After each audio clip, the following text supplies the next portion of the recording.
does sports, in a way, prepare you? If you look at sports, and you've played so much of them, captain of Yale, you have great disappointments, you have great highs, you have great lows, you have victories, you have defeats. Yeah. Well, political life, nothing is tougher than the political life, and you've been in all areas of it. That's right.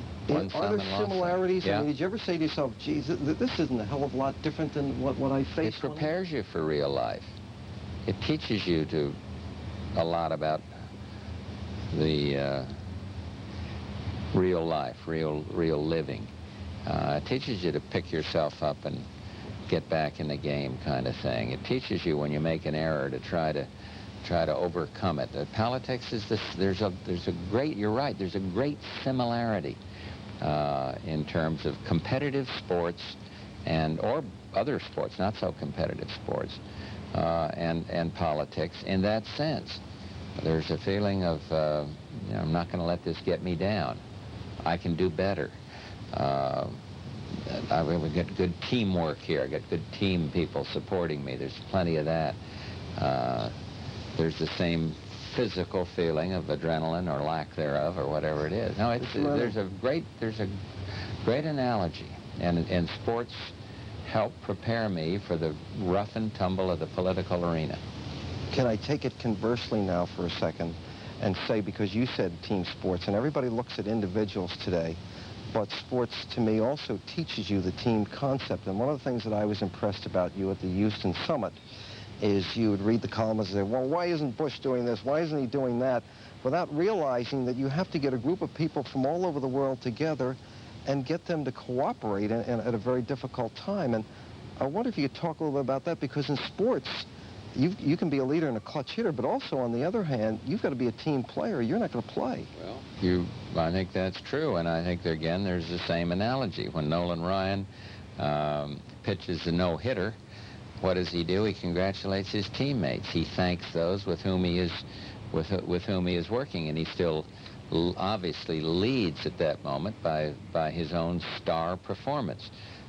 Similarly, when you're working with allies, you have to work cooperatively. You have to bring people along. You have to lead in that sense.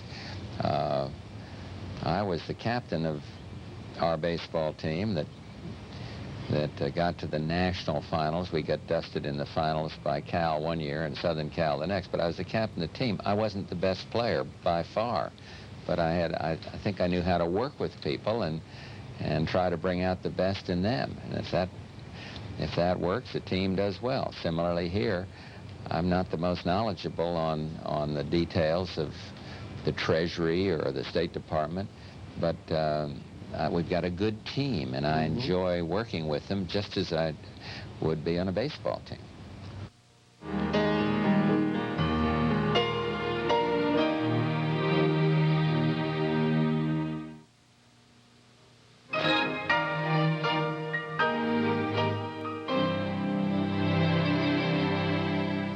One of the great concerns that I have, and I'd imagine you do too, is today the professional athlete in particular, the role that he plays in society. For years, when you and I were growing up, whether it was Joe DiMaggio or Jackie Robinson or Willie Mays, great players, they were players I was a kid that I really wanted to emulate. And yet today you have the players are probably much greater than they ever were before. But you read about drug problems, you read about all these things. I wonder if you feel that the professional and the college athlete should be a role model for the young people. Yes, he should, and I think to a large degree these star athletes are role models. The problem is you don't read about all the banks that were not robbed today. You read about the bank that was robbed.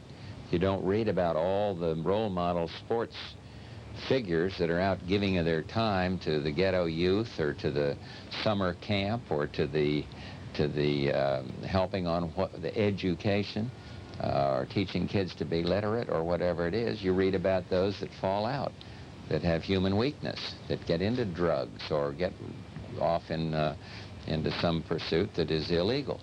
And that's the way our system is. You pick up the paper and you don't read about the good things that are happening in our country. So it's my contention that star athletes have always been role models for youth, for young people, And today, more than ever, in spite of this horrible challenge of narcotics, I'd say because of it, it is more important that they be role models for these kids. And in all these sports, I think it's true, tennis, golf, football, baseball, basketball, these kids, these stars can help our youth far more than a lot of other people. And I think they're trying hard. I really believe it.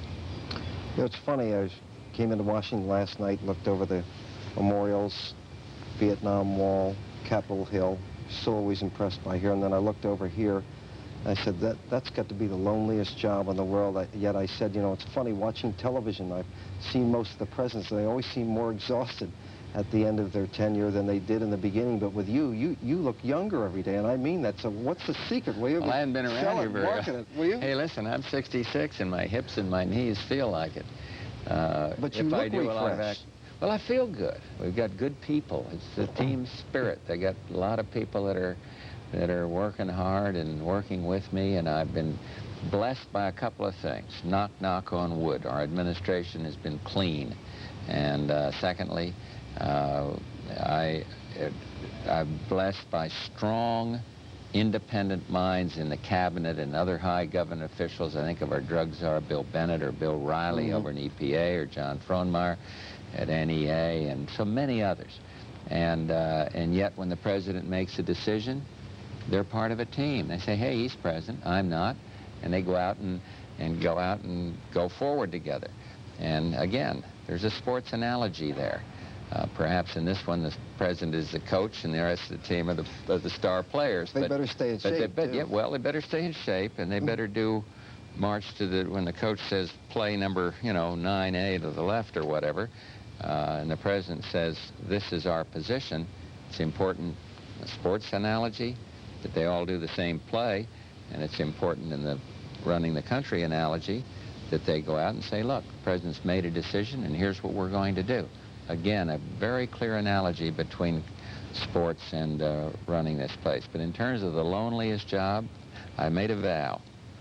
Upton, I made a vow that I would never complain about that, and that I would never ask for pity about being president of the United States, because I don't look at the job that way, and I don't think that, I think I'm the luckiest person in this country to head our government at this time in our history, and every once in a while there's some tough problems come in there, a lot of times, but you got good people helping me figure it out, and it gets right back to what my mother used to tell me when I'd strike out, come home sulking, throw the bat, throw the tennis racket, use a profanity when I shanked one off with a 5-iron.